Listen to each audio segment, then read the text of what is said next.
Go. All right, well, good evening. Welcome to the August 2026 meeting of the St. Louis Java Users Group. I'm Zachary Klein. I'm one of the steering committee here at the user group, and I'll introduce our crew in a minute here. The Java User Group here in St. Louis has been around for a long time, longer than I've been here in St. Louis. In fact, 1997 was our first meeting. We were just talking earlier about plans for our 30th anniversary as a user group, so that's very exciting. I guess it'll be 30th birthday, technically. So anyways, no formal membership. It's free, open to the public. We do have an RSVP through Meetup. We appreciate it when folks do that. It helps with planning. Zach, your slide is stuck on August 2026 for the recording. It's frozen on August 2026. I know what's going on. Very good. Thank you. Fix this here. That's sharing from my laptop over there. I'm going to snag this present now. Yeah. What we can do is we'll just start over and I'll cut this part out of the recording. No problem. Yeah. Yeah, we do have to share the screen, right? Yep. There we go. Sorry about that, folks. I go to present, and how's it look now? We good? Okay, why don't you back up to August and then we'll just start the meeting. Yeah, I'll just cut off the beginning. All right. It is August 2026 here in St. Louis. This is the Java Users Group. We've been around for a long time, and our meetings are free, and we have pizza. So please come and join us. 6 o'clock is when our meeting starts. 6:30 is when we try to start the presentation, and we meet here at the OCI training room. So if you're here in person, congratulations. You, again, found the place. And we, of course, do stream online, and you can learn all about all that at our Meetup page, which we'll show here in a minute. So I'm Zachary Klein. I'm one of the steering committee here at the user group. Other members include Bruce Alspa, Robert Levitt, Ted Doyle, and our newest member, Asha Sambayajula. Sorry, Asha, if I mispronounced that there. She's online tonight, but she's our newest member of the steering committee. And by the way, even if you're not in the steering committee, please, if you have any interest in either presenting or something you'd like to suggest as something that we could do differently as a meetup, please do talk to me or anyone else on the steering committee. We love to get that feedback and participation. We want to thank our sponsors. I already mentioned OCI, my employer. I work for OCI. OCI sponsors the space. They provide this training room for us to meet in every month. We're very appreciative for that. They often will sponsor food and other things for us. So they've been a great partner for the JUG's entire lifetime. Also Manning, JetBrains, and our friend Lee Bobbitt. These are longtime sponsors. Manning and JetBrains provide discounts and raffle prizes, and then our friend Lee sponsors our Meetup subscriptions. We're very thankful to all of these folks. Announcements. So a couple events that are coming up. The Kansas City Developers Conference in Kansas City in September. That's coming up soon. Long-standing Manning discount code for JUGs is there on the screen. And a few more things. VS Live, well, that's a new one to me. Conference in San Diego in September. So if anybody wants to head out to California next month, let's see. I guess it's like we have a discount code, so another JUG discount code for both of these events. The other one is in Orlando in November, so a little more time for that. So you can check out the websites and take advantage of that discount code if those interest you. And then finally, ArchConf is going to be in Clearwater Beach, Florida again in December. I've had a chance to attend not ArchConf, but one of the sister conferences they co-locate there. It's a great place, a great conference, and there's again a nice discount code for the JUG members available for that. And early registration is wrapping up here very soon at the end of the month. So take advantage of that.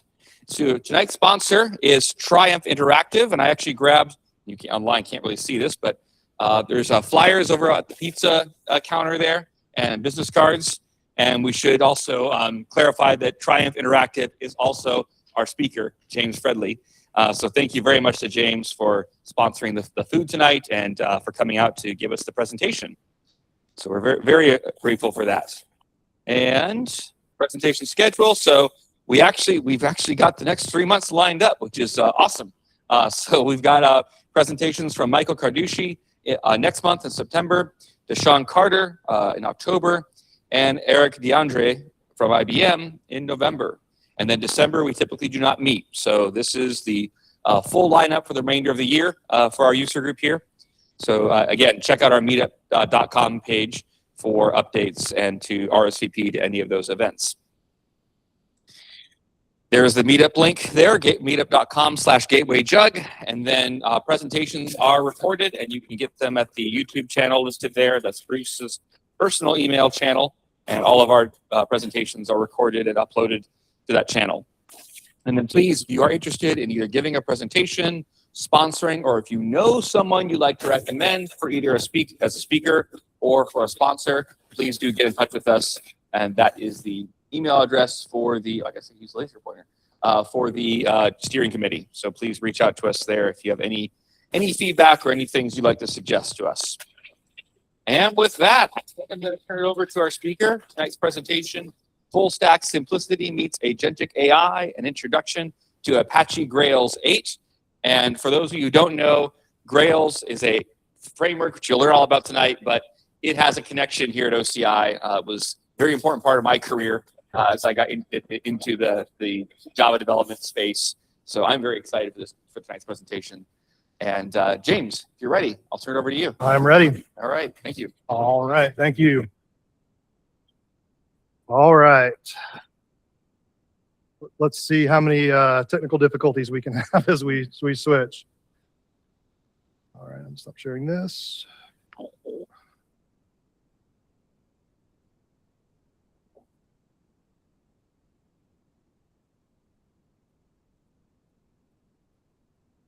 Can everyone see all right, or would you like me to dim lights?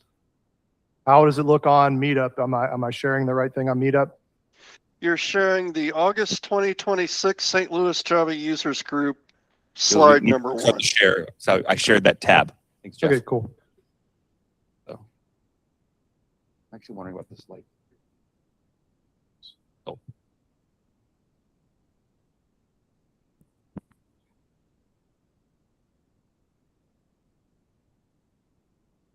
Is that all right?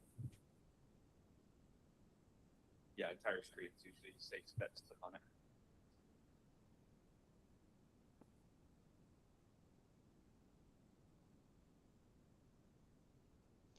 Much better. All right, seeing the presentation now?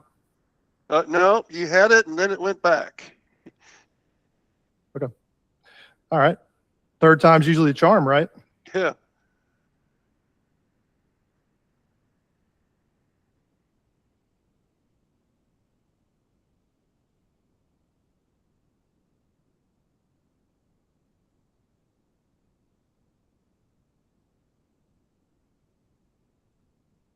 There you go.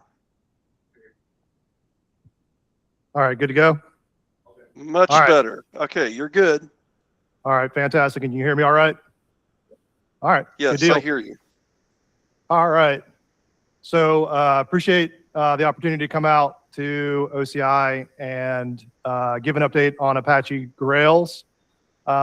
We are in the final few weeks of preparing the Grails 8 release.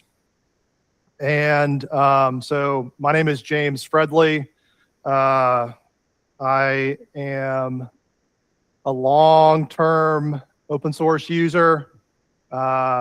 My career is mostly been in small businesses and startups. So I've been part of 13 startups over the course of my career. And I've always stayed on the technical side. So even when I'm in executive roles, I always try to stay in the code. The last few years, I've actually written more code than all of my early life. And I'm going to demonstrate some things later on that'll make my next statement make a little bit of sense. But in the 7 months so far this year, I've produced more software than the whole rest of my career. And more complex things. So it's not just more, but deeper and broader as well. But the focus tonight is on Apache Grails 8. And then I'm going to use Apache Grails 8 as an example to illustrate what's possible with agentic engineering. I am the VP and chair of the project management committee at Apache for Apache Grails. So object computing via the Grails Foundation and the Unity Foundation were gracious enough to donate the project to the Apache Software Foundation. Initially, it incubated under Apache Groovy, which makes complete sense given that they're sister projects. And then in October of last year, it graduated to be a top-level project. A lot of volunteer effort was put into that process. I believe we had a little over 40 people contribute to that process and to releasing Apache Grails 7. And so let me jump in. So that slide's pretty bright. So tonight what we're going to talk about is what is Apache Grails, the Apache journey. We're going to talk about Grails 7. I think it's important that everybody gets that context. Then we're going to jump into Grails 8. Going to highlight one of the most complex things that was completed for Apache Grails 8. And then I'm going to talk about why Grails is a perfect fit for agentic engineering. And then we'll jump into some patterns and takeaways. And then I'm going to live demo some agentic engineering using, I would say, cutting edge solutions around agentic wrappers. So a little bit about me. I already shared that I'm the Vice President and Project Management Committee Chair for Apache Grails. I was also honored to be named the 2025 Grails Rockstar, which is an acknowledgement of major contributors kind of on an annual basis. And I was able to join on that list, plus the lifetime contributors, some of my lifetime heroes. So it was quite the honor to be able to do that. Joining Apache as a VP is the same. I cut my teeth on Apache web server on Linux when I was in high school. And so being able to give back in that way is just a huge, it's just a huge blessing to be able to do that. I've had a long career in startups. I have a consulting practice, Triumph Interactive, that sponsored the pizza. I also serve on my alma mater in the computer science department on a number of boards. And I'm based in North Carolina. So what is Apache Grails? It's a high productivity, Groovy-based full stack web application framework that's built on top of Spring Boot. It was inspired by Ruby on Rails and started shortly thereafter. And so it's had a very long lifespan. It's outlasted hundreds of other Java frameworks, web frameworks. It's based on convention over configuration. It has expressive domain-specific languages, powerful Grails data, aka GORM. It's got Spring Boot as the foundation, so it follows the Spring Boot releases. And if you're unaware, the way that works now is when Broadcom cuts a Spring Boot release, they support it for 13 months. So when 4 came out, there was 13 months of support. And then 4.1 came out 6 months later, there's 13 months of support. And so we have to really rapidly iterate now through the Grails releases to keep on a open source supported version of Spring Boot. There's a rich plugin ecosystem that dates back all to the early days. And many of those have been updated for Grails 7, and they will be later updated for Grails 8. And the nice thing about Grails is you get developer productivity, and part of that is rapid feedback loops.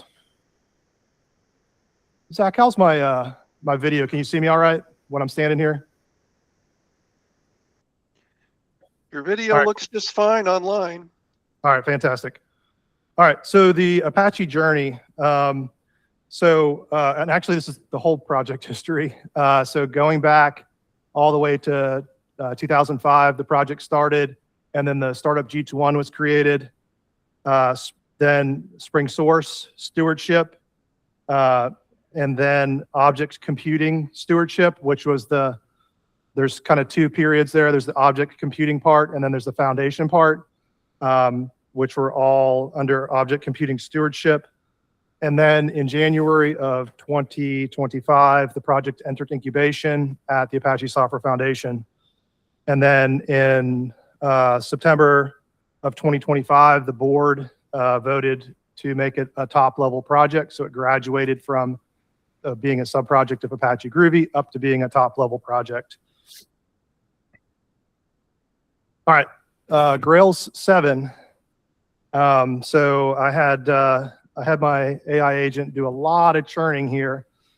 There's different ways you can count these commits. So I apologize if you have a different way of counting the commits, but I tried to exclude any merge commits. And one thing that we did with Apache Grails 7 is we went back to a mono repo. So we brought in a ton of other repositories, and we brought in the 20 years of commit history because we wanted all that commit history. But Grails 7 had slightly more commits than Grails 3, and you can kind of see what the commit trajectory looked like from 3 to 4 to 5 to 6, and then with 7 it jumped way up. And 7 does have more than 8, although we solved some really hard problems in 8. So, you know, as engineers, you know, is commits the right metric? Is lines of code the right metric? Is complexity the right metric? Is pull requests? We could debate that ad nauseum. But Grails 7 took 6,000, almost 500 commits to get Grails 7 out. Release velocity. Commits and releases are certainly some of the signals around project health. And so the release, the commit velocity for the work on Apache Grails is the highest it has ever been. 361 commits, from a commit standpoint, 361 commits a month. During Grails 7, it was 241. And then in terms of releases, during the 7 cycle, there's been 25 total releases, which is 1 every 12 days. And then this slide just kind of goes into that, the 25 total releases. With Grails 8, with Grails 7, we did a lot of modernization. With Grails 8, we've tried to go to latest across the board. And so we've gone to Java 21. We were able to go straight to Spring Boot 4.1. So 4.1 came out in June, so there'll be 13 months of support around Grails 8 from a Spring standpoint. We went to the latest version of Spring Framework via boot. We also put a lot of effort into going to Groovy 5. Since that's our sister project, we want to make sure that we're there. And we've also done Canary builds, a ton of Canary builds against Groovy 6, because Groovy 6 is now, I believe, in beta, and that will be released in a few months. And we want to be able to quickly release a version of Grails that runs on top of Groovy 6. Also, Gradle upgrades, Micronaut. So there's a module that allows you to run Micronaut inside of Grails. And so hundreds of hours were put into making that intersection still work for Grails 8. And then Servlet API, going to Jakarta 6.1, going to the latest version of Spock. And then Hibernate, we're going to talk about here in more depth. So why does this all matter? We want to bring Grails up to the cutting edge, to the latest dependencies.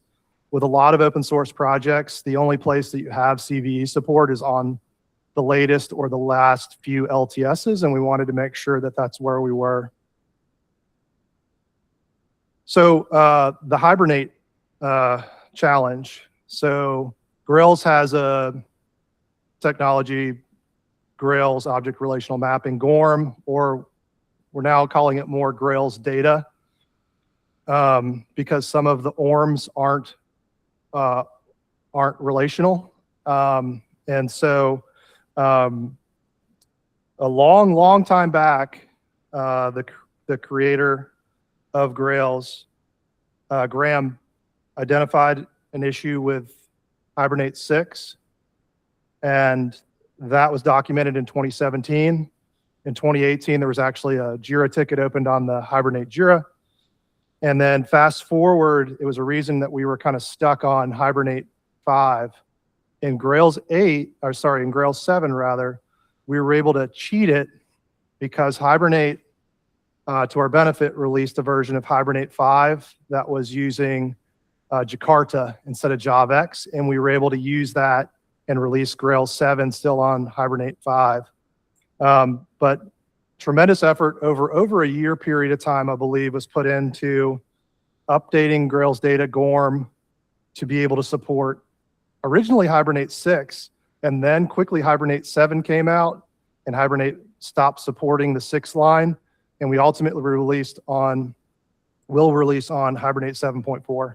And so there's a small list of breaking changes, but you can consider the Hibernate 5.6 and the Hibernate 7.4 99. You think that's accurate, Walter? 99% the same? And we were able to support all of the awesomeness of GORM on top of Hibernate 7.4. All right, so now I'm going to kind of transition, and you know, I've been in the Java ecosystem for 24, 25 years. So some in this room have been in it for almost the entirety of Java's existence, so longer than I have. I've always enjoyed the Java stack. I've worked across companies where we weren't on the Java stack. I've been in the .NET stack. I've been in the Ruby on Rails stack. I've been in tons of PHP and the bad PHP and the modern PHP and all of those things. But I always would look back in those situations and wish I was on Grails, and I'd go look at the Grails website and I'd be like, I wish we could move the team over to Grails. And so it does my heart well that now I'm actually contributing to Grails, and pretty much every project that I work on now is a Grails project. If you look at Java kind of early on, Java applets were the kind of big splash, and then the next big splash was servlets. AI, I think, is that next big splash for the Java ecosystem. You could also put Android in there, depending on if you're a mobile developer or not. That was a huge thing as well for the Java stack. I'm not discounting all of the other things that Java does, because Java is everywhere. You know, write once, run everywhere.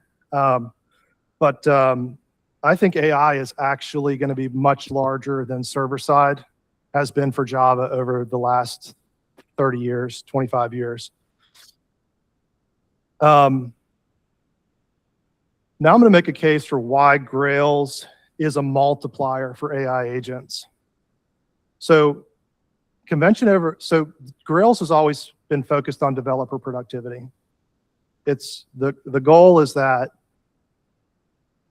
the developers, the engineers working on your Grails project will be able to produce things in half the time, in a third the time, in a quarter of the time.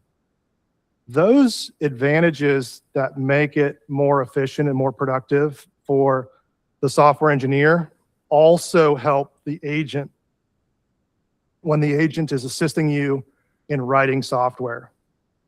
And so the convention over configuration, the agent can predict structure, there's less guessing, and there's fewer hallucination paths. In a Grails app, if you just look at a Grails app versus a pure Spring Boot app, there's going to be massively less lines in that application, and that drastically helps the agent to build these applications. There's expressive, concise code. So Groovy, in general, is about 40% more token efficient than Java, just because there's less characters, therefore less tokens. There's rapid feedback loops. So there's reloading, there's scaffolding, the CLI. If you've ever worked with GORM, if you haven't looked at Grails, if you've ever used Spring Data, especially the latest versions of Spring Data, where there's the repository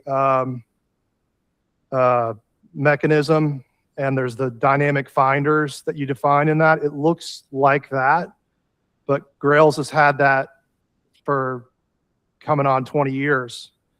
And then it's got the Spring Boot foundation. So if you're building an application on the Java stack, there's a 90 or 95% chance that you're building it on top of Spring Boot, because Spring Boot is dominant in that place. And Grails is some additional layers on top of Spring Boot. Your Grails application is a Spring Boot application. And that's one of the major advantages in terms of finding engineers to work on a Grails project is it is a Spring Boot application with some additional layers. And so that knowledge base is broad and deep across globally. And then thousands, tens of thousands, hundreds of thousands of engineers over the years have worked on Grails projects. And then with a framework like Grails, there are clear boundaries: controllers, services, domains, views. The agents can own a layer cleanly. So when we look at agentic patterns with Grails, agents can read the domains and models. They can produce a feature plan with GORM, and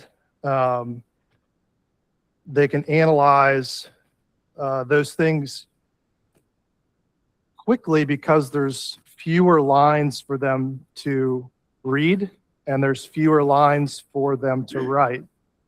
And so there's an aspect of this that is around saving input and output tokens. And input and output tokens are related to what your total cost is going to be using a large language model.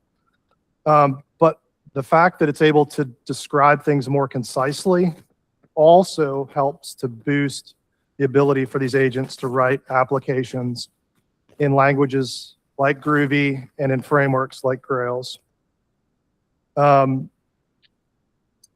There's exceptional test coverage between Spock for unit testing, JEB for integration and functional testing, and the ability for that to be a quick feedback loop when you leverage Gradle and highly targeted tasks as you're iterating through the development of a project.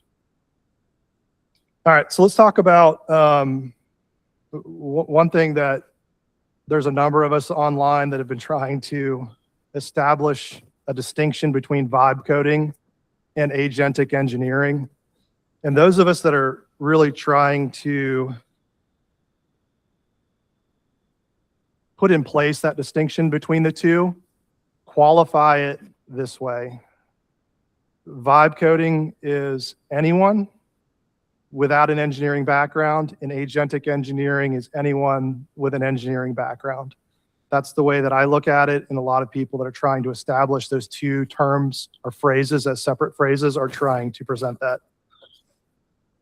One of the challenges with vibe coding is inconsistent structure across features, tests that don't match production paths, plugins reinvented instead of reused, debt, tech debt, upgrade debt, and then documentation that can drift.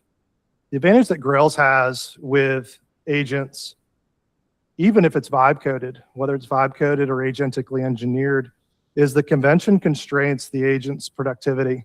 It allows it to be like laser focused. So it's more of a sniper versus a shotgun or a cannon. Spock and JEB give clear verification signals. Existing plugin surface is discoverable. All the documentation around the way that the framework is structured feeds into these agents. And then GSP and the views can allows the agents to more easily define these views and match the design that they're supposed to reflect. So now I'm going to transition and do the live part of the demo. So here's the highest risk of something going wrong. All right, so let me switch over and share that window instead.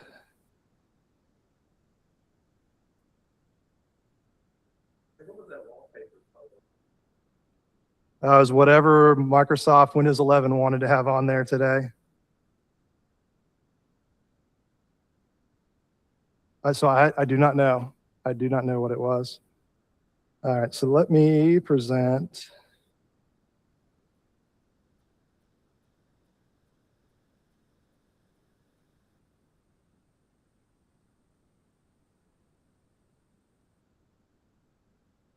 Let me do this.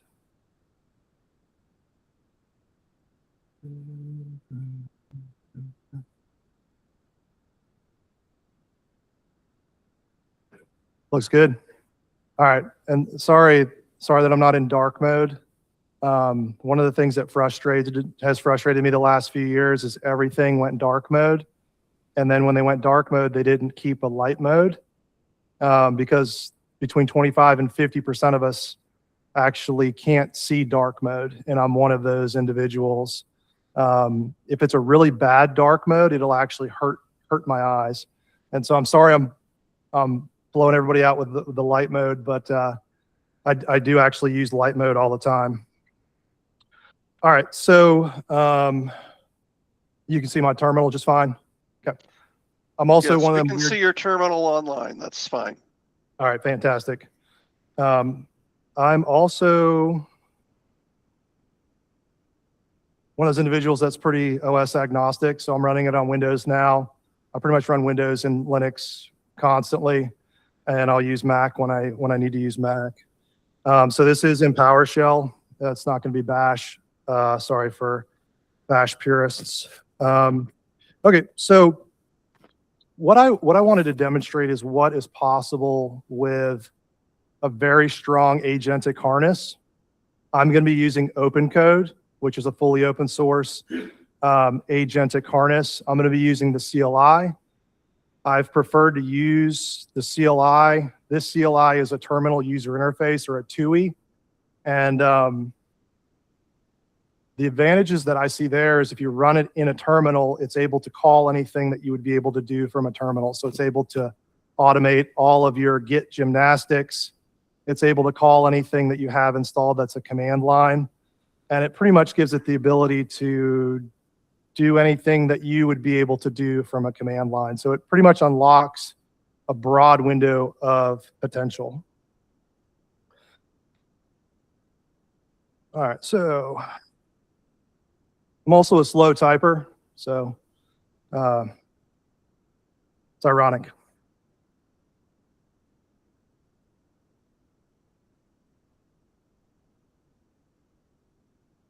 The airport here is STL, right?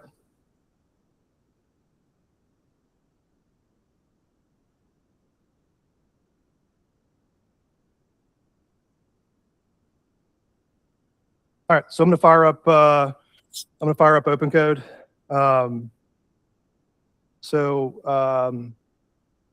OpenCode is a Swiss Army knife. Like I said, it's a command line interface. So you run it in your terminal. So you could be SSH'd into a box and you could run OpenCode.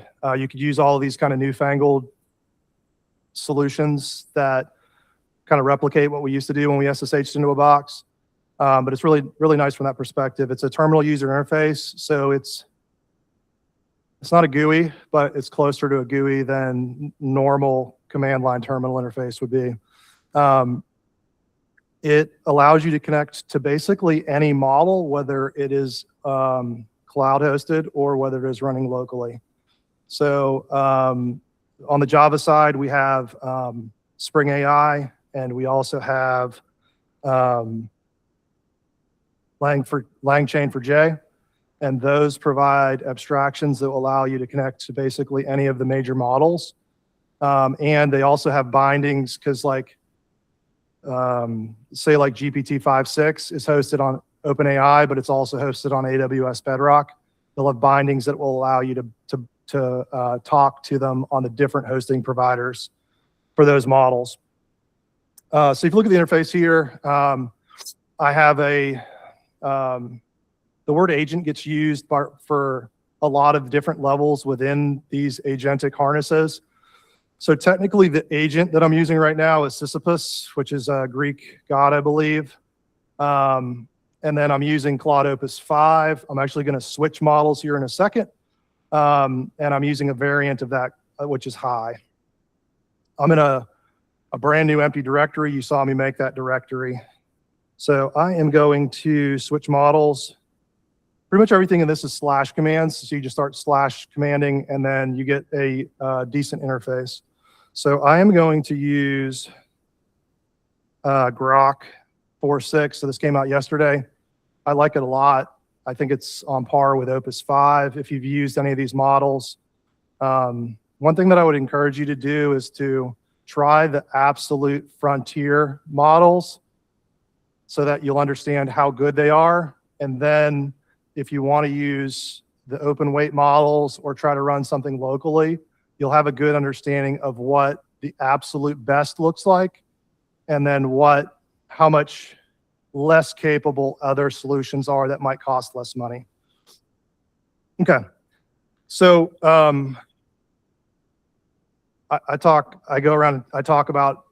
speak about AI more than I speak about, I think, any other topic. And when I'm talking to engineers and company founders, there's a couple of things that will clue me into whether they're moving towards being AI native or AI hybrid. And one of those two things is they'll be running multiple agent harnesses at once. And I actually have 3 running on this machine, and I have another machine where I'm running 3 or 4 right now. And so I have these agent harnesses running. It's not really 24/7, 365, but it's probably fairly close to 24/7, 365.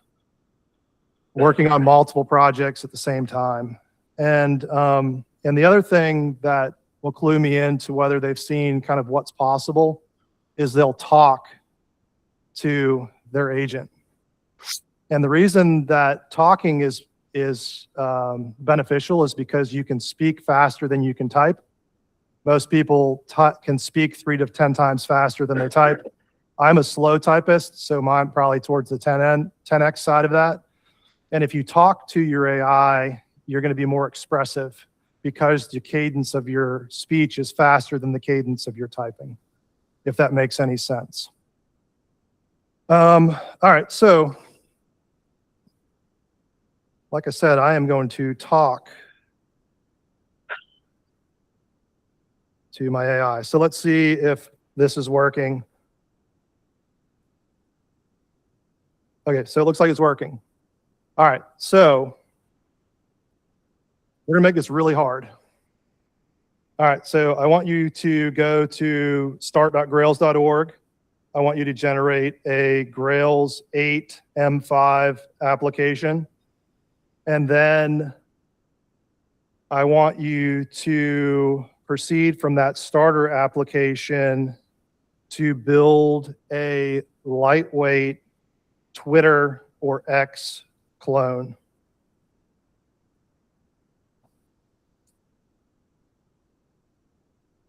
So you can see I didn't do a whole bunch of prompt engineering or anything like that. I literally just put some English sentences and they were transcribed for me. So if you were paying attention, I'm sure the transcription was less than perfect.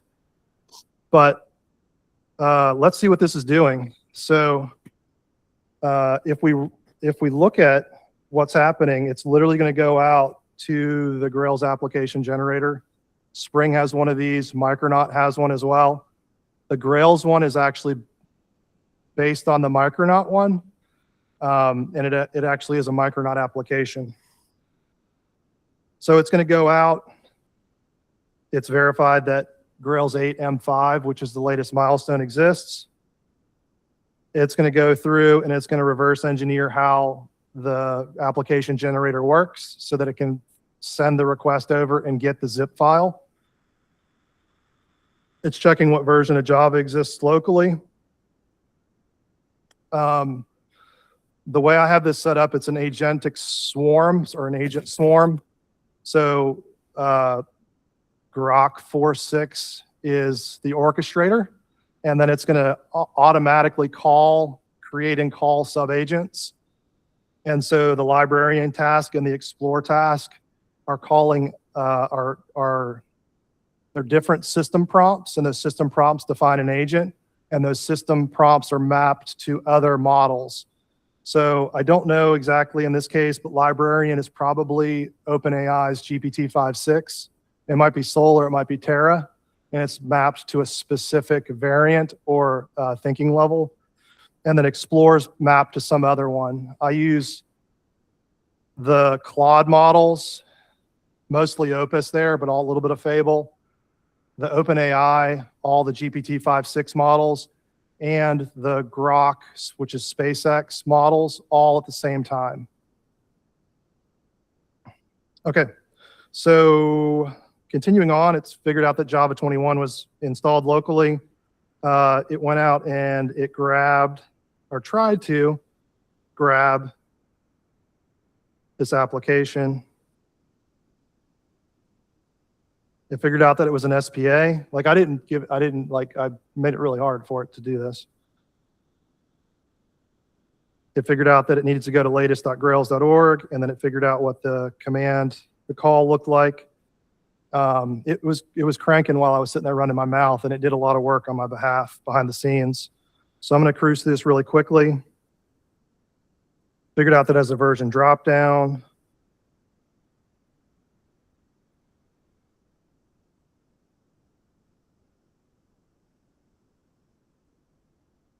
Okay, it generated the zip file from the application generator, so it reverse engineered how that website worked, and it created the zip file it needed from the generator to have that base application. Then it extracted the zip file. So we've got a valid Grails 8 M5 project.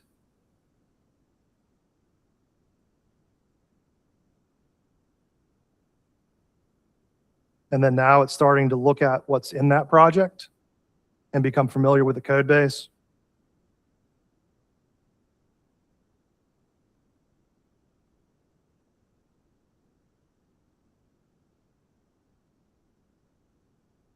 Okay, and now it's starting to plan out what I asked it to do. So I asked it to make a lightweight clone of Twitter, or what's called X now. I figured that was a pretty common example. Most people are familiar with how Twitter or X work, or at least Blue Sky or Mastodon. They all work like the same way. So I think everybody in general has probably experienced one of those. All right, so it's thinking through like how it's going to handle auth. So it's chosen Spring Security. It's decided on an encryption. It's decided it needs to do cross-site request forgery protection. It's going to use some interceptors, the views. It's thinking through the design of those views. It's created a to-do, so you'll notice I didn't really give it a plan, and we didn't go into plan mode. So a lot of times when you're working with AI, you'll go into plan mode and you'll have it ask you a bunch of questions, and then you'll develop a plan, and then you'll switch modes and you'll have it execute.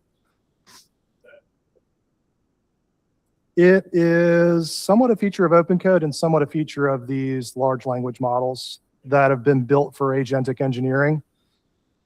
So it's the combination of the two.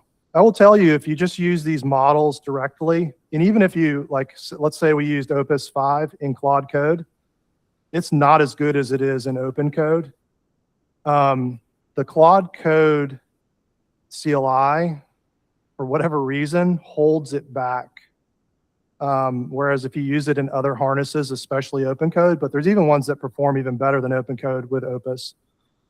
The other ones there's not quite as glaring of an issue. Like if you use Codex CLI for GPT-5.6, it performs really well in there, and it performs really well in OpenCode.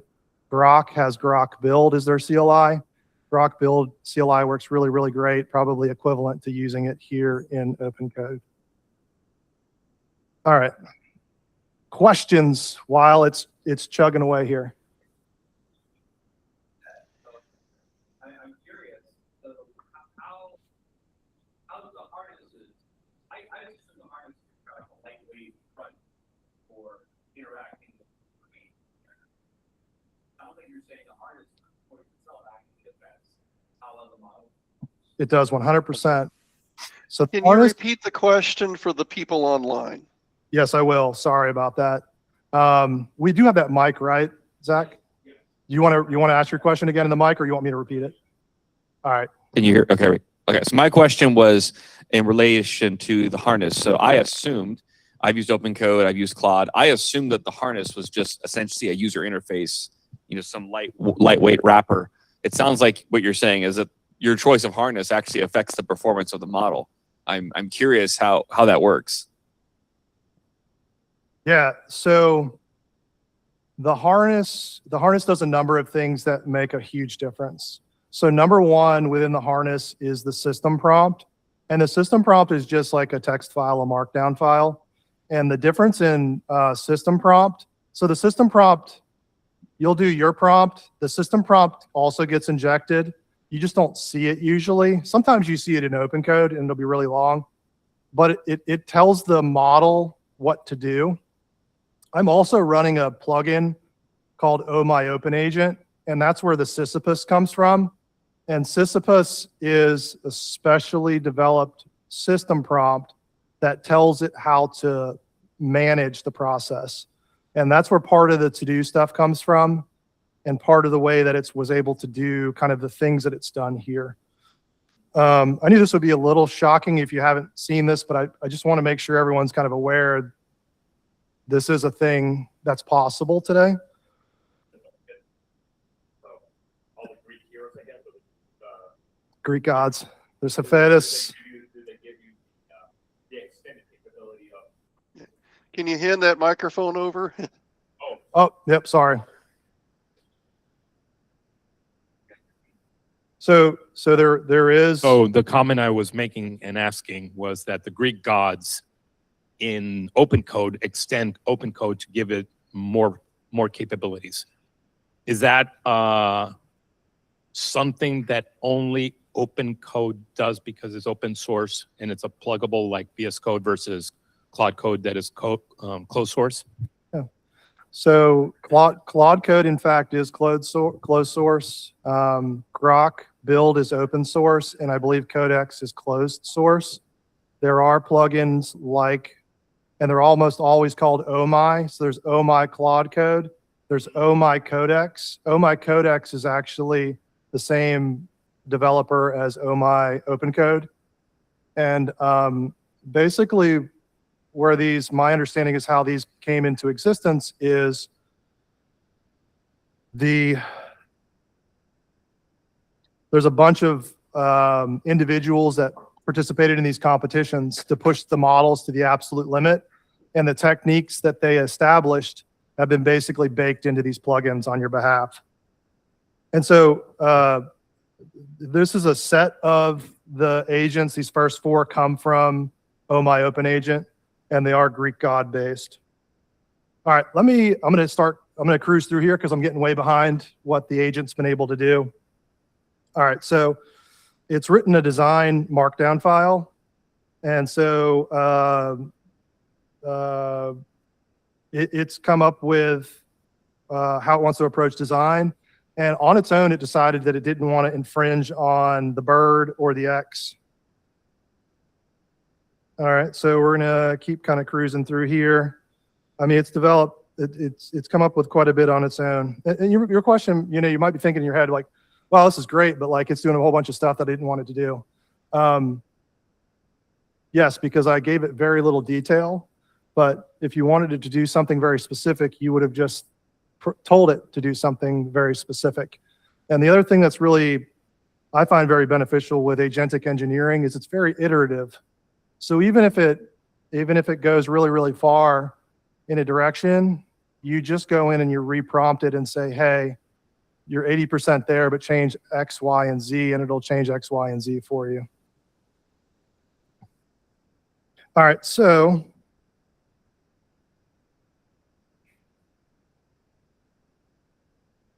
let me go up.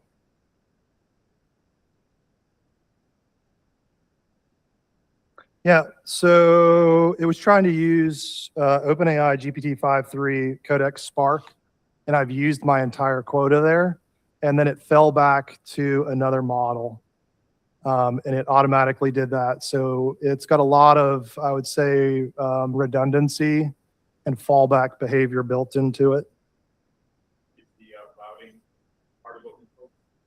The routing is part of Oh My Open Agent, and then I've customized that matrix in terms of how I want it to work. And you could customize it to your heart's content. The default out of the box works pretty good though. All right, so let's keep looking at what's going on here. So you can see that it started to actually add dependencies to the build file.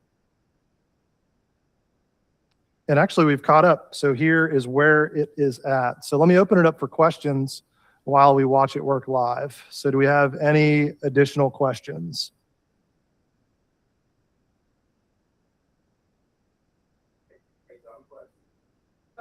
Any additional, no, I did not say that. Any questions?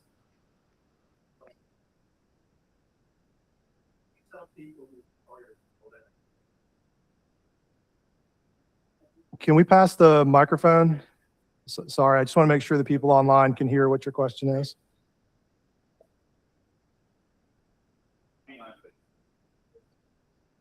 Yeah, so the question is, what do you tell people whose employer won't let them use AI? And also, how do they stack up against the rest of the industry? Yeah, so, I mean, I try to look at both sides of the coin there. You know, I see this with engineers too. I think there's half of engineers maybe that look at this as a tool. I look at it as a tool. The humans, it's still the human driving this process, but I look at it as a tool that magnifies your output. It allows you to be an engineer instead of a janitor. I felt like most of my career as a software engineer was more as janitorial, and it allows me to function at a much higher level. I like it, but most of my career was also executive. It wasn't every single day writing lines of code. And so I understand the other side of that coin is there's software engineers that really, really love crafting the most concise and expressive and powerful and performant lines of code. And so there's really kind of that divide, I think, between those two camps, and there's probably a bunch of camps kind of in the middle. In terms of employers and companies, I grew up with the internet. I watched the internet change the whole world. When I got on the internet, when I was in middle school, I knew it was going to change the world. But I could have never guessed, as a 14-year-old kid, how much it would impact us now. This change with AI is bigger than that because it builds on all of the prior tech advances that we've had, and I think it's going to happen faster. So I think in terms of employers or companies that are not at least making sure they understand what this is, I am worried that their competitors will be able to leapfrog them and get so far ahead that it's very difficult for them to stay as an operating concern. I think they're going to risk, their competitors may put them out of business in a short period of time. And by short period of time, I mean a couple of years. And so I think it's important for all companies to really explore this and understand what's possible. And I would say that the key is not to do like a little GitHub Copilot experiment internally. I think it's to look for examples like this where they can see kind of what's possible. This isn't the be all end all. This doesn't replace software engineers or humans. It's just a tool that magnifies productivity, and it allows you to focus more on the architecture and the engineering aspects of creating a software product. It also allows smaller teams to accomplish much greater tasks in shorter periods of time for smaller costs. And so there's positives and negatives to that. And I'm not acting like this is all positive or all rosy. And I'm not acting like I love all of this or this is all great and awesome. What I'm trying to communicate is I don't think it matters what one of our opinions are. This is possible right now, and in 6 months, it'll be 2 or 3 times more powerful than this. And so, we're almost in like a sci-fi world, if you think about it, because a lot of the things that we've had in these sci-fi movies are probably going to be possible here in the next couple of years. All right, so this was auto-scrolling while I was running my mouth, but let me see, are there any other questions? Do we have a way to do online questions? Actually, I have a question for you, if you don't mind. Yes. How do you handle the debugging situation? So you've generated this application, and I see it's generated your kind of Twitter clone. But then comes the time to actually debug it. Something didn't work. Yes. How do you go in there and understand what the code is really doing that it got generated so that you can find out where the problem is and go fix it?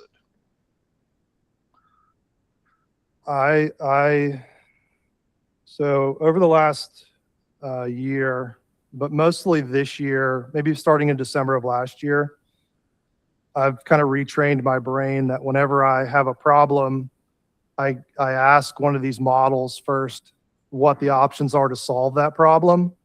And then I'll pick the option that I like, and then I'll ask the agent to do that for me. And so the agent is able to debug at a level that is hard to reproduce. As an example, as we were working on the Groovy 5 support for Grails 8, which was very long process, we had some things that wouldn't work in Grails 8 on Groovy 5. And they were weird, and we kept blaming them on surface level things, and the surface level things were not the issue. But I got really frustrated with it one day, and GPT 5.5 had just come out, and I sent GPT 5.5 at it, and it went all the way down to the Java bytecode.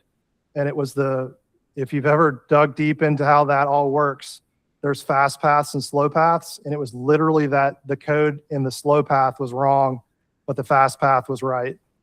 And it would be really difficult. For me, I was incapable of solving that problem, but it was able to solve that problem, and that allowed that bug to be addressed. It was patched in Groovy, and then that was in the next Groovy release, which is what we used. I think it was either 5.0.7 or 5.0.8 had that in there. And so for me, I ask it to debug for me. I'll look at the code, I'll look at the diffs, I'll look at the running application, and then I'll give additional feedback. And like I said, I'm looking at it more from an architecture or a product owner standpoint, and less from a pure lines standpoint. Next, we have another question here from Walter. Yeah, can you pass the microphone? And then we've got another one online from queue. Jeff Tate. James, I'm going to queue you up for another AI thing, but it'll be in the form of question, sort of like Jeopardy. What is the role of AI in pull requests? Yeah. Early this year, there was a dilemma because open source, like the big open source projects like Linux had this problem, FFmpeg had this problem, where they were getting AI submissions that were termed slop code or AI slop. So it's like derogatory terms, but whatever. And the problem is a human was having to look at every one of those pull requests, and it like clogged the log jam. That problem you haven't heard about as much in the last few months, and that's because these models have gotten better. And so as long as someone that's leveraging AI is using a good model and a good harness, in general, that pull request is pretty good. Sometimes it's imperfect, sometimes it's wrong, but in general, they're pretty good. And so, you care if I use your pull request as an example? All right, so Walter did a gargantuan amount of work to support Hibernate 7.4 in GORM or Grails data. And that pull request touched over 1,000 files. I think that's accurate. It was a huge pull request, and it was like hundreds of thousands of lines, probably minus and plus, right? Okay. I don't know how you review pull requests that touch 1,000 files and hundreds of thousands of lines of code, because it would take, I think realistically, like maybe a full week or more. It might take more to actually understand all of those lines.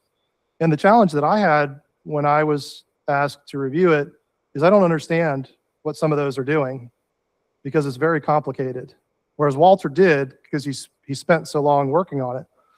And so the role that I see for these agents is I leverage the agent to look at the pull request and point me in the directions and where I need to focus. And if the agent identifies issues, and I agree that those are really issues, it does a really good job of putting line level comments on the pull request. Does that answer everything you're looking for, Walter, or are you looking for more?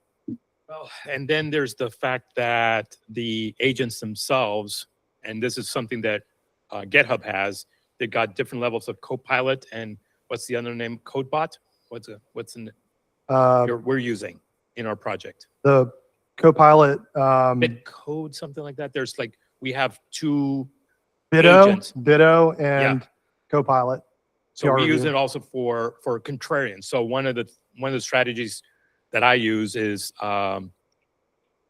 either ask another agent, but sometimes it's just give the agent itself, the model itself, a contrarian role. So one of the things you do in AI is to say, pretend you're someone, and pretend that you're criticizing. You've got Jonathan's view of this code. You're going to nail it down. You're going to do you're going to do your worst, because LLMs will try to please you. That's why they hallucinate.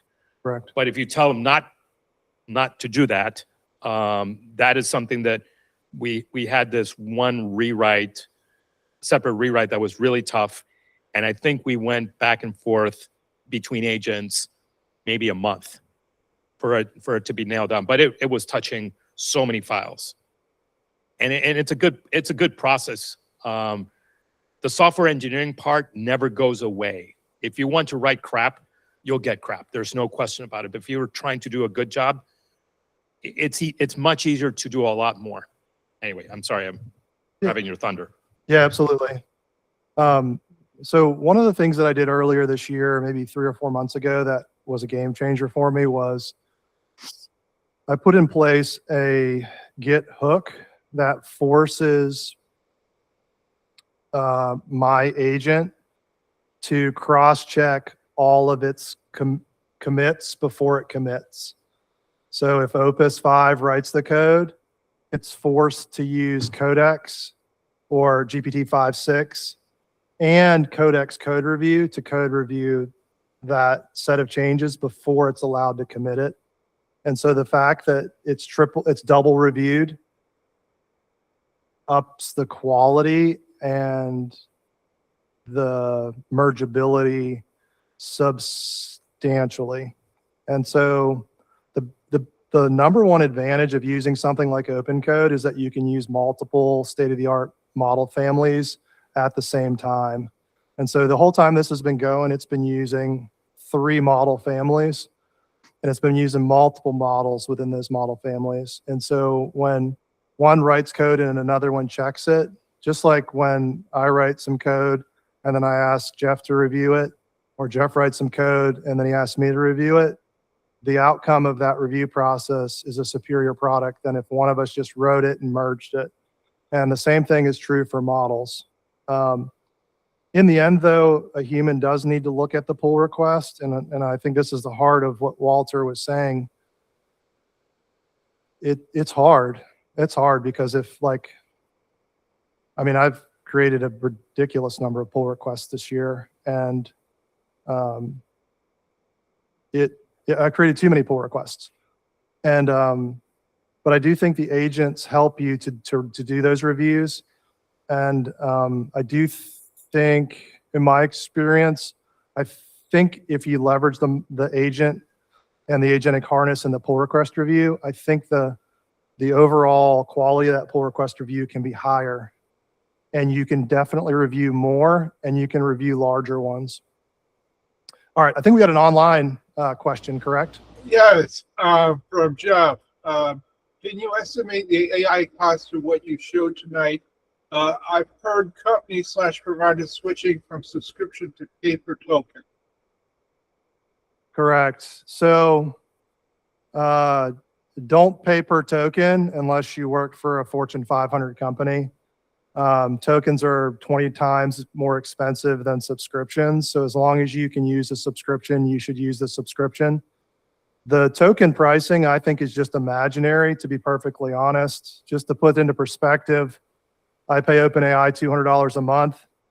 I've used in one day $12,000 at token pricing. So that's one day times 30. So that'd be like $400,000 that I could use in 1 month for $200. So I think the token prices are imaginary.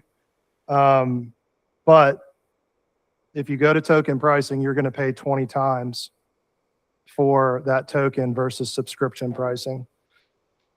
And the thing that's keeping the pricing where it is that there were two horses in the race. It was OpenAI and Anthropic.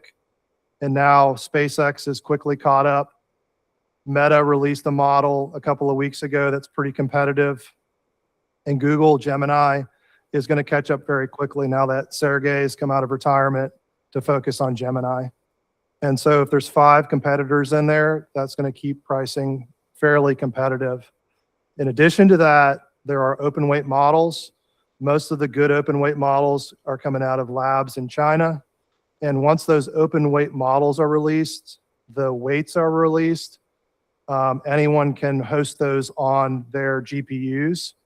These good models you can't really host at your house unless unless your budget's tens to hundreds of thousands of dollars. So I don't think it's realistic to host these state-of-the-art open weight models. But for example, I use a lot of, when I've used them through OpenCode has a subscription product called OpenCode Go. It's $10 a month. I've used that to evaluate Kimi, DeepSeek, GLM, and a few of the others. And they are very good.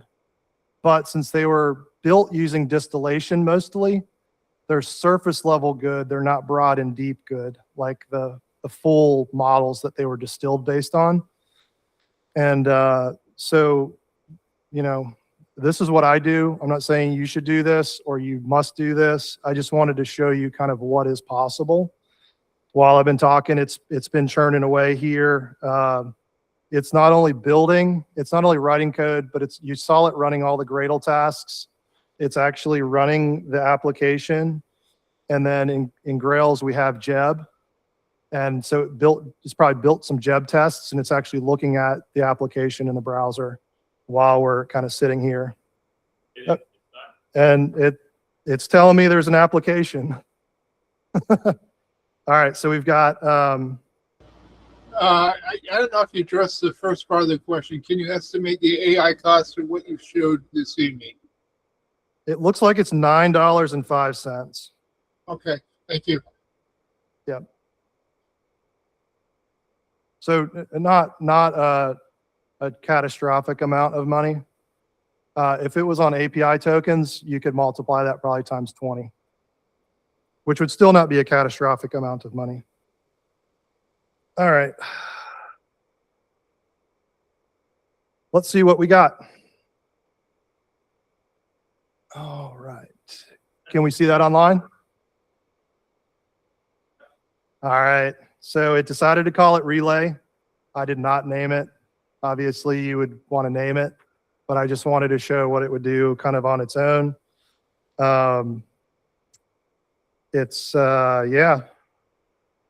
It's created some users. The interface looks pretty nice. I'm going to sign in. So let me go back here. Data relay. All right, cool.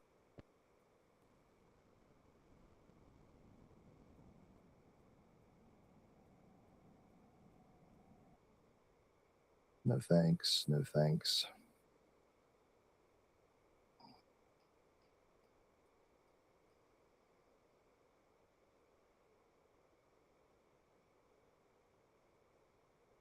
That seems like it sort of worked, right? Let's add a comment.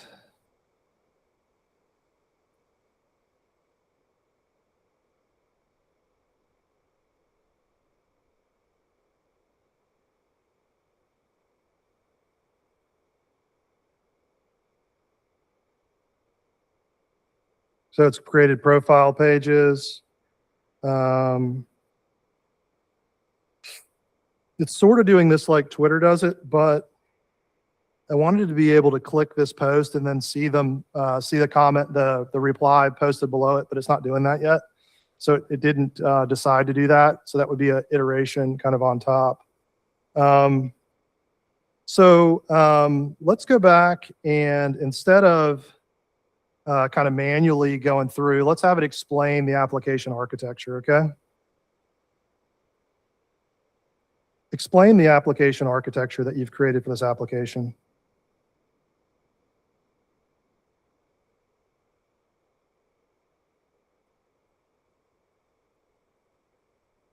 All right, so it's gonna look at what it's done, and then it's gonna tell us about it.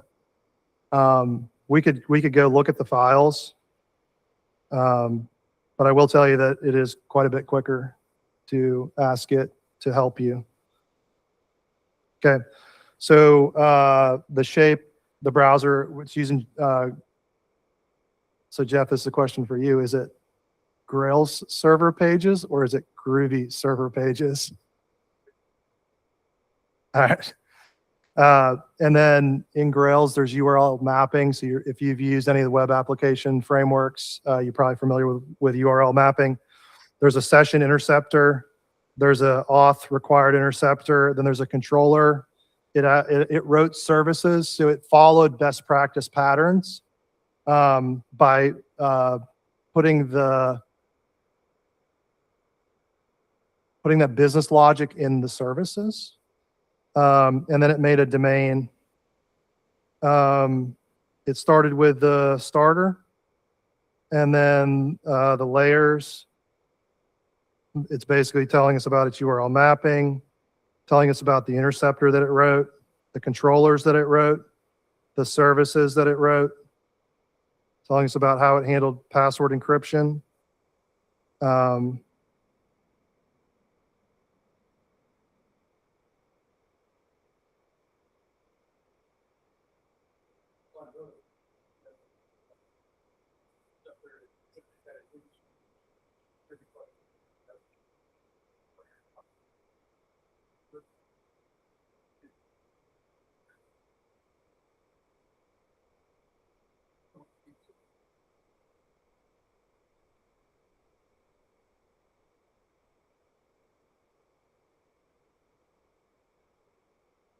Yeah, I'm not sure exactly.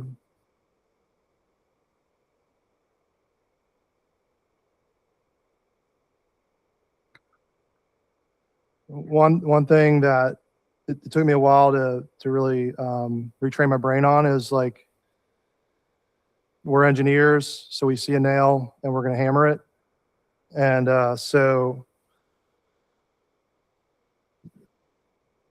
just asking it to clarify, it'll give that additional information.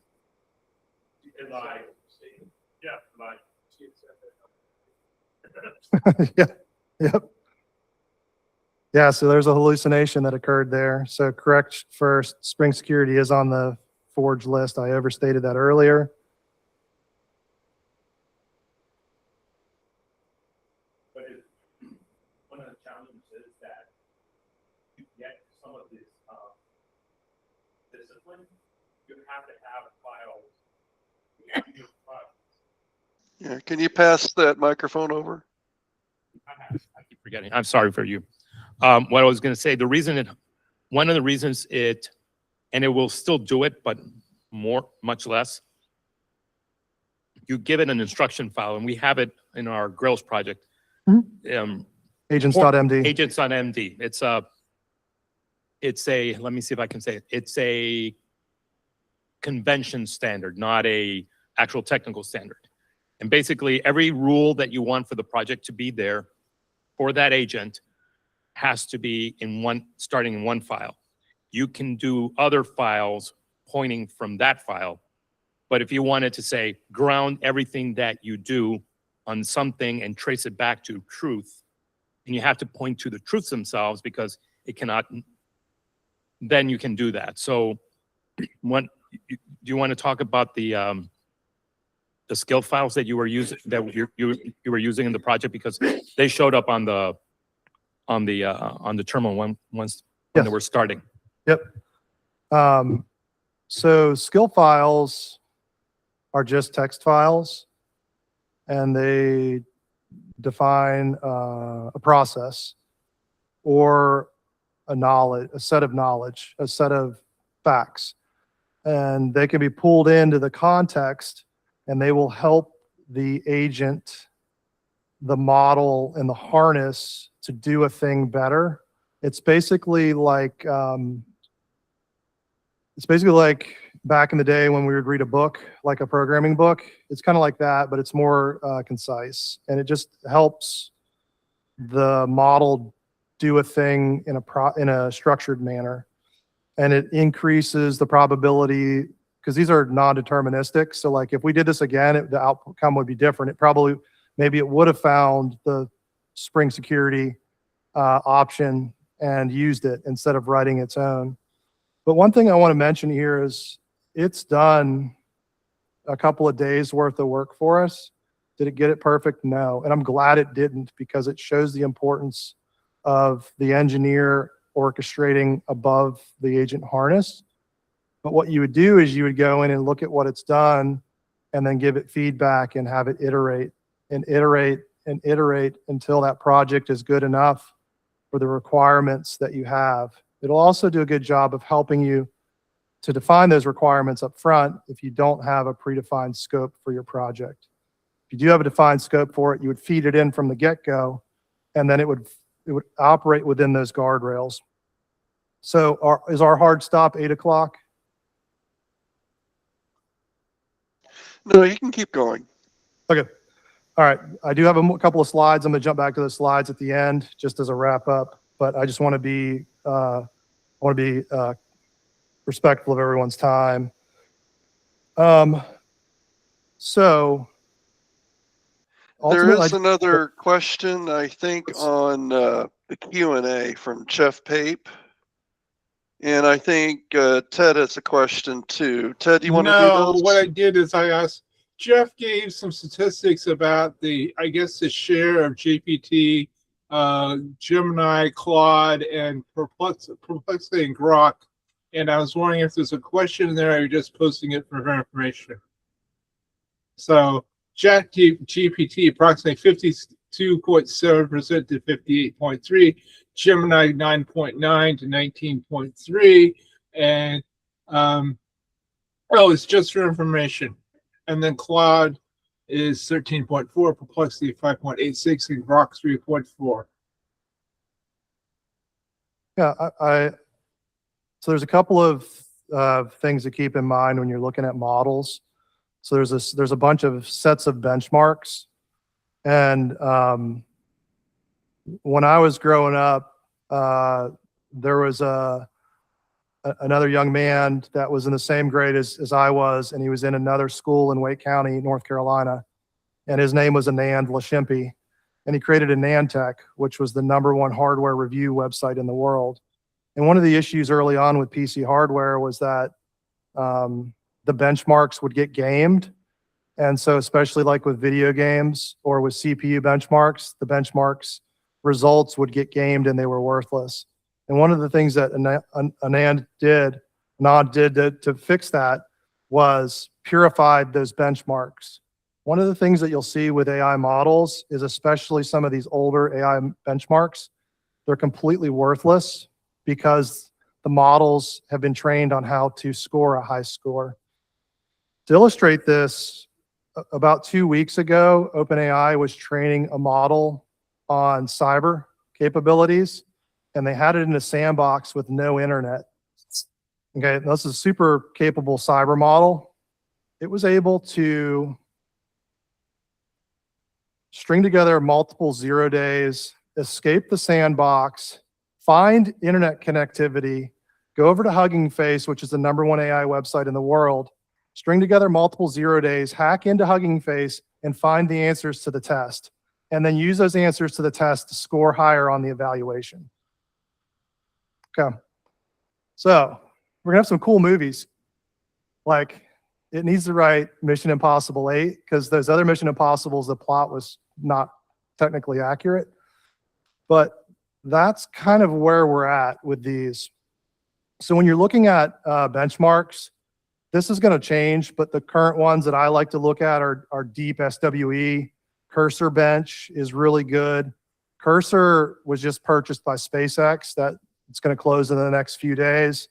And then Cursor will be part of Grok, basically.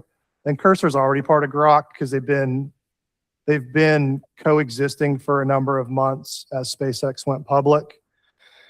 But if you see a benchmark and then you use the model and you don't see the same results, you might be doing something wrong, or the model might have gamed the benchmark to get a higher score.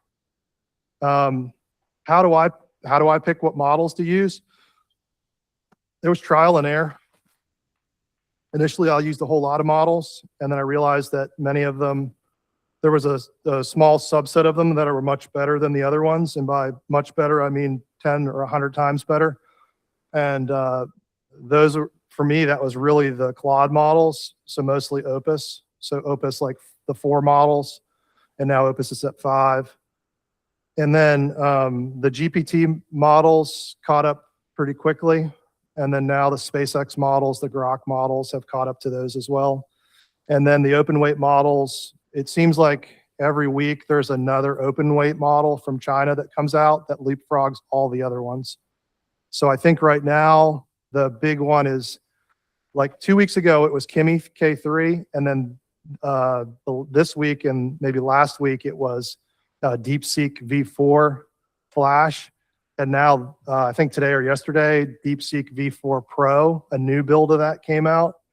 That's really, really, really capable. And but what I would say is you want something like OpenCode where you can run these different models and you can test them yourself, because the proof's in the pudding. Just because one model is good for somebody else doesn't mean it's good for you. And the aspect of AI that I've demonstrated here with these LLMs is in code and is in writing software.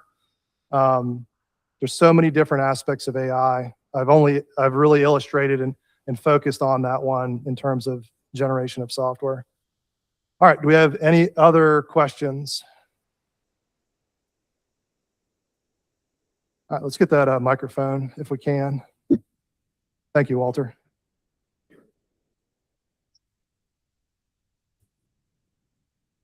Well, I'm the guy that asked the dumb questions. There's no dumb questions. So, I'm probably the only guy here that hasn't worked professionally in the field, especially this. So,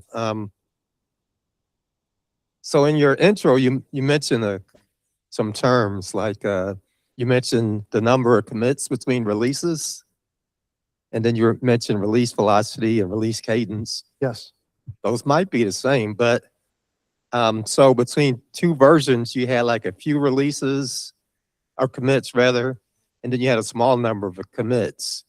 Now, is commit like a standard unit? So how do you know that you're actually getting something when you get a larger number of commits over a smaller number of commits? Yeah. So a commit sometimes is used as a metric. It's a poor metric because it could be like a 1 character change, or a commit could be thousands of changes, but oftentimes it still gets used. Lines of code will also get used. So like additions and deletions of lines of code, you can see those in commits, or in pull requests, which could be a set of commits. But that can also be not necessarily the best metric. There's not a perfect metric, but we have to pick some metric. And for this presentation, I decided to use commits because I think they're a decent, at least we could compare them between releases. And so that's what I did there. If we looked at lines removed and lines added, you know, it probably could have shaken out a slightly different way. So the way that I like to approach commits is you want to have atomic logical commits. So each one of your commits should be focused on as narrow and as specific of a change as possible. And if you follow that philosophy, you're going to have more commits than less commits. Whereas on the other end of the spectrum, you could just have 1 commit per pull request, and that would be Maybe in some projects, that's the way you want it to be. But like if Walter had done that, I think Walter had hundreds of commits on that really large pull request. Is that accurate? Yeah, it was a lot. And so we wouldn't have wanted Walter to do all of those in one commit because no one would ever be able to look at that commit ever again. Whereas since he broke it up into more logical commits over time, it was more reviewable at a commit level. But at the pull request level, it had those hundreds of commits in there, and it was thousands of files and hundreds of thousands of changes. And it was, like I said, I personally, I know there's a couple of people on the team that did look at most of those lines of code. I used an agent to help me in terms of looking at the lines of code. And then, you know, I'll get a little bit deeper into that pull request. While Walter was going through, he found some other things that needed to be addressed, and Walter addressed them. But then we wanted to have discussions around each of those. And so I had my agent take each of those topics, I think there was 8 or 10 of them, and pull them out into separate pull requests so we could debate each of those. And then we merged 7, 8 of the 10, and then we went back to the meat of the pull request, which was at that point hundreds of files. So one thing that has come, it has been, let's call it bloody lessons, has been learning how to do some of this work in volume. And I think it's really hard. There's no way around that. Sometime one of the strategies that I did for another thing was to break apart all the changes, because there were major changes, into layers, and make those separate pull requests chain one after the other. And I don't know if you've noticed people who be working in GitHub, but now they have the ability to stack pull requests, chain them. So that makes large pull requests much easier, because right now the thing I'm doing right now, the rest of the team is working on optimizing the deployment of Grails, but I'm working more on the data layer, so I'm working on a different milestone. And what I'm able to do is just say, okay, I'm going to take these 3 classes in the data layer, and I'm going to test them, and going to make these small changes. But it's an overarching theme of optimizing the data layer. And I can stack them so people can investigate them one at a time, not have to get bogged down. But the AI allows you to do these kind of things. All right. Can we confirm online that I'm presenting again the slide deck? I'm No, just you're seeing not. your Seeing your picture, we're not face. That's all I sharing your see. screen, I don't think. All right. Give me 1 second.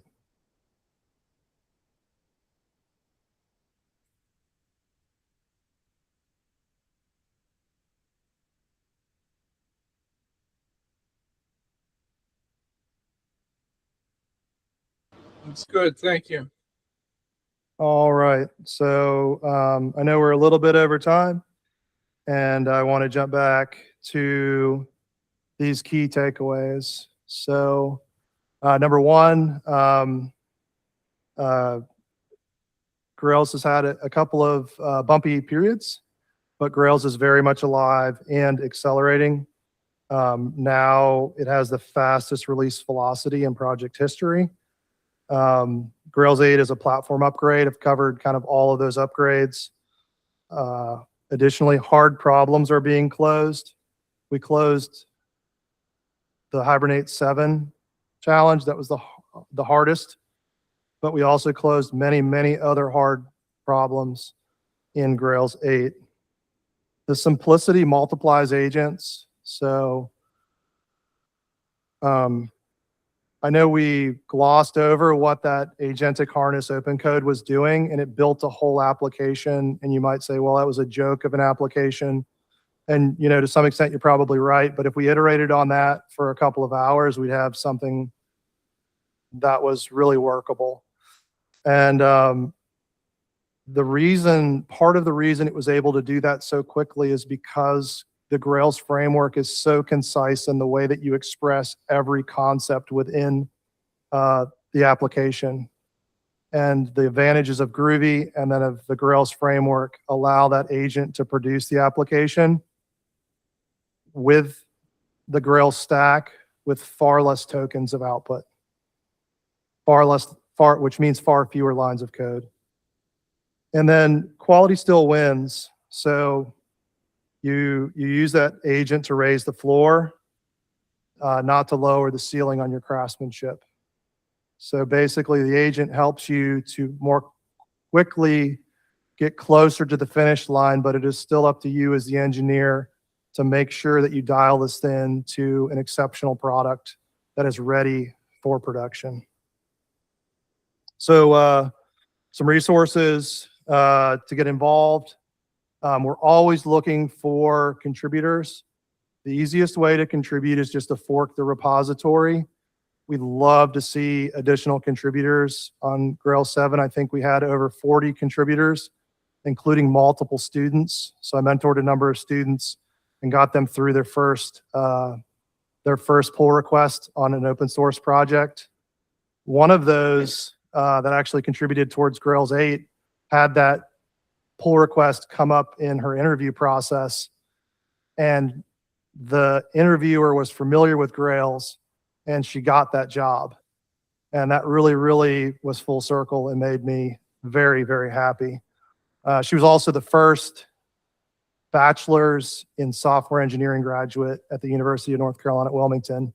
So they still have a computer science bachelor's, but now they have a bachelor's in software engineering, and she was the first graduate of that program. And so I was excited that I was able to mentor her, and she was able to go through and make that pull request. And then it was able to come up in her interview process, and she got a job. She had a job lined up before she graduated. The Grails documentation is in the best place it's ever been historically. We've consolidated and updated, and we've had AI go through and massage and the documentation. We also have guides. The guides are on the grails.apache.org website. There are 14 or 15 guides for Grails 8, and Grails 8 is still in milestone. So we're in a great place from a documentation and a guide standpoint. If I go back in time when I used to read a book to learn a thing, the combination of the documentation and the guides is pretty close to what a book would have been, because there's all of the details from how to do it. And then there's examples. The guides are actually functional applications that you could replicate. Most of them have fully working CI as well that you could copy. Got the graduation announcement on here. That we have Apache projects used mailing lists, just like the Linux Foundation does for the kernel. And then we also have a Slack community. Like I said, we welcome pull requests. If you start committing regularly, we'll invite you to be a committer, which will get you more access into the Apache Software Foundation. And then as you become really, really involved, the project management committee is who oversees that. And then as you commit more and more to Apache Software Foundation projects, you get recognized and can become a member of the Apache Software Foundation. And so Paul King, who is the VP of Apache Groovy, he put my name in the hat last year, and I was able to become a member of the Apache Software Foundation. So I'm actually a voting member of the foundation. There's like 1,000, I think 1,200 or 1,400 individuals. So like I said, we'd love more contributions. Start with documentation, look at existing issues, build something with Grails, find a challenge, and then submit a pull request to address a bug or introduce new functionality or features. Additionally, there's a huge plugin ecosystem, and you could contribute to those plugins or build your own plugin. I will tell you that the agents are extremely good at building plugins, upgrading plugins, and building them from scratch. So I just want to thank everyone for attending. I know we have a ton of people online. Was there 20 or 30 people online, I think, Zach? All right. So we've had questions along the way. Let's open it up for a few more questions, and then we will wrap up for tonight.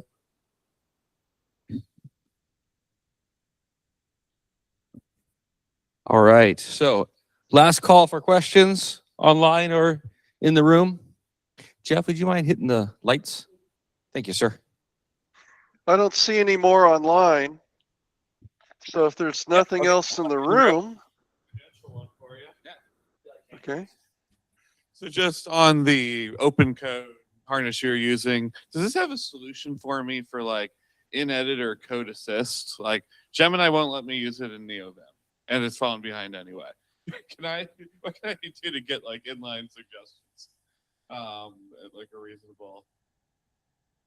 It does. It doesn't help. Yeah. So like you want it in, you said in NeoVim? Ideally, yeah. I don't think it's going to help you there, but I would ask one of these state-of-the-art models how to do it. Here's the thing. We're at that point where if there isn't a solution, you could use open code to build a plugin for NeoVim that does the thing you want it to do, and it could integrate into the model that you want it to do. That's what's possible today. I have customized software.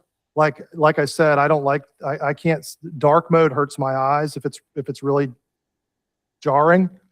And I wanted a what you see is what you get M markdown file viewer editor, and it didn't have the light mode that I wanted in it. So I literally have my agent it's open source. It just customized. It's like a, it's like I can't remember what it's called, but like it's like a browser-based app that runs on your device. Extensions. Electron. It was Electron. So it just basically made me a custom Electron bundle with my theme in it. That's where we are today, especially when it comes to developer tools. Or like, like it's one thing if you're going to like release something or deploy it to production. I mean, for developer tools, like you can build all your own developer tools. What I showed you there has massive customizations around the way that I want open code to work. And I want the way I want my plugins to work. And that meets my needs, but it might not be the way that you'd want it to work. But you can customize all those things. And I have my agent. I had my agent build all my customizations. I told it what I wanted, and I've iterated 30, 40 times now. And then next week, something will change, or I'll see something on X. X, by the way, is how you keep up to date on what's happening with AI. So X is weeks, months, or infinity ahead of everything else in terms of what's going on with AI. So I definitely encourage you, you don't have to post on X, but follow some of the top voices in AI, and you'll keep up to speed on kind of what's the latest and greatest. So I'll see something on there, and I'll have my agent work on it. And if it's beneficial, then I'll put it into all of my machines. So I have a repo just for my config, and I sync that to all of my machines. Open code's written in TypeScript. So it pulls from NPM, and it's in Bun. And Bun is not stable in my opinion. But I have all of that wired up to duct tape around it. And I find the whole process of updating there to be confusing. So I literally have a script that does all the updates and makes daggone sure that it actually updates, because like in Bun, things will get pinned and you didn't tell it to pin, but then it's stuck on a version. So I have a script that just goes through and it just makes it update. So like I run my command, it pulls my shared config, because I'm running this on 3 machines. And the nice thing is when you run locally, like when you run your agent harness locally, but the models are in the cloud, you can work on 4 or 5 projects on a machine. The only time I run into issues is like when I'm working on Gradle on Grails core. Our project is a massive mono repo, and if you do the whole build, it will I have the machine that I've remoted into there, 64 gigs of RAM. It's got 14 core processor, but it'll saturate that for 20-30 minutes. But yeah, I know I rambled there, and I'm a little tired. But did I answer your question? Yes, I think so. And also, I did ask Gemini if I could, I asked, get me, what's the best plugin for this, and it gave me one. And then it told me I could use the old Gemini CLI, Yeah. handle OAuth for it. Yeah. But then that was deprecated. So I tried to do AGY CLI and was saving the credentials securely. So I said, yeah, can you just give me an OAuth client for that real quick? It said, yeah, I can. Oh, also, by the way, as of 2 weeks ago, we've decided what you're doing is illegal. But because we're not term Yeah, of yeah. service illegal, Anthropic almost sued OpenCode because OpenCode had an official plugin that was part of the distribution that allowed you to connect to your Claude Code subscription and use Claude Code inside of OpenCode. And OpenCode is a venture capital backed startup. And so I guess message was received. They tried and tried and tried to negotiate it. And then ultimately they removed the ability to use the Claude models directly in OpenCode. After that happened, a bunch of people released plugins that restored that functionality. And then ultimately, now that Anthropic isn't the only game in town, they've kind of backtracked on that hardcore stance. But yes, if you ask Claude to do something that Claude sees as against its own interests, it will refuse to do it, especially Fable. Fable will not do it. And do anything remotely questionable.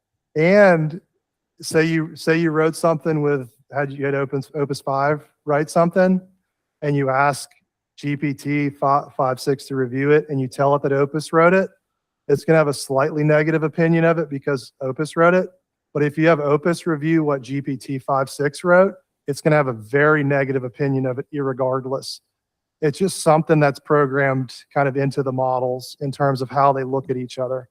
So they are programmed to be aware of each other up to when that training process ended. Got it. Thank you. Yep. And like I said, it is realistic to be able to build a custom plugin today for anything that you use. I've built custom themes for IntelliJ. I've built plugins for OpenCode.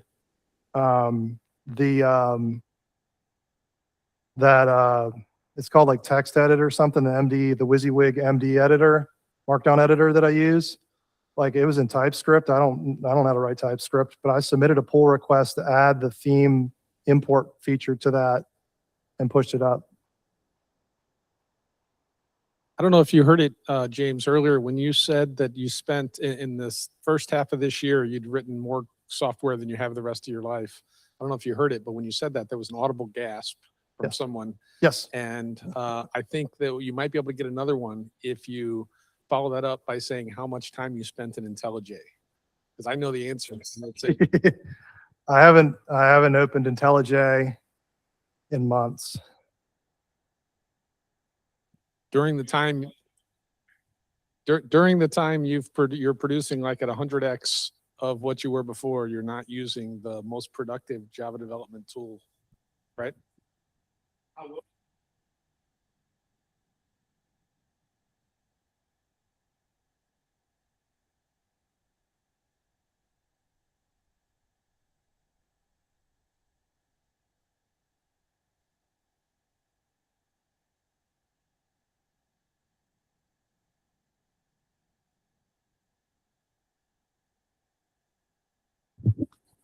You're not creating, what do you call it? You're not creating a framework. Most people don't create frameworks. Most people write relatively simple business stuff. So in those places, you can do it by inspection. You can talk to the agent, say, ask if there's a class hierarchy that you can look at, and it will actually draw it for you. But and the people from IntelliJ are not staying stupid. they're creating these things called MCP servers, so that if you're inside of a VS Code, but you can do the AI the analysis that IntelliJ has, you can bring it up. So you still have to run the IntelliJ project, but then you can do it off of a terminal. So you can get the best of both worlds. Yeah, absolutely. And like, yeah, this is what my public GitHub profile looks like. I mean, it's not like the OpenClaws one. I think that one's like 100,000, but I mean, like 12,000 in a year is kind of moving pretty fast. I mean, you know, here's 2024. I mean, like if you look at, like the thing to keep in mind about my career is like, I mean, a lot of what I wrote wasn't actually pushed to GitHub, unfortunately, but like I've been in executive roles for 20 something years. So I've not been coding every day for most of my career. But 2024, I got involved with Grails. You can see where I started to commit open source. And there was some crazy days back then. I don't know what, I think I was working on profiles or something here. I did 204 contributions, whatever that even means. And then 2025. So you kind of see what this starts to look like. Here I was using the GitHub Copilot extension inside of IntelliJ to help some. I was doing code autocompletes here. And then I was using the JetBrains Juni extension as well inside of IntelliJ. And then December is kind of when those models, Opus 4, got really, really good. And then come January, well, you can't really actually see it until February. In February, you can start to see really these really big, kind of big days. So are there any other questions before we wrap it up for tonight? Anything else online? I don't see anything else online, so I think probably at this point, I think we need to give our speaker a big round of applause here online and actually in the room. And here I'll end the recording here in a moment. Thank you. Sorry, a little moment of confusion there. So yes, thank you very much to James for bringing this fantastic presentation. Thank you again for sponsoring the pizza and making this an all-around great evening. I know we just did, but let's give James one more round of applause. Thank you. This has been great. I believe, so I know it's late. I think we still, do we have a raffle, folks, on Bruce or Ted? I'm flying blind here. Hold on, let me get the recording stopped. All right. Very good. Good night, all.